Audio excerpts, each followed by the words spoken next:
ఇంకో మోడీ గారు గొప్పతనం. నాజర్ గారు ఏం చెప్తారు ఫైనల్గా? What rules are saying? మొండివాడు రాజు కంటే బలవంతుడని మనకు ఒక సామెత ఉందండి. అవును.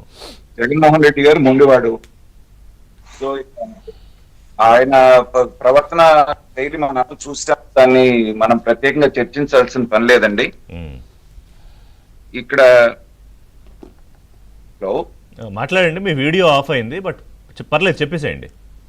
అదే అధికారంలో నుంచి పోయిన తర్వాత మళ్ళీ అధికారంలోకి ఎలా రావాలి అనేటువంటిది చంద్రబాబు నాయుడు గారిని చూసి, తెలుగుదేశం పార్టీని చూసి కూడా ఒక ఎగ్జాంపుల్ సెట్ చేశారు. 23 సీట్లకు మాత్రమే పరిమితమైనటువంటి వ్యక్తి మళ్ళీ ఎలాగ 124 సీట్లతో కంబ్యాక్ చేశారు అనేటువంటిది అక్కడ ఉన్నప్పటికీ కూడా దాన్ని చూసి నేర్చుకోకుండా నేను ఇలాగే ఉంటాను, నేను ఇలాగే ప్రవర్తిస్తాను అంటే ఏంటంటే సెల్ఫ్ గోల్స్ వేసుకోవడంలో జగన్మోహన్ రెడ్డి గారి ఆ నైపుణ్యం మనం చాలా సార్లు చూసాము.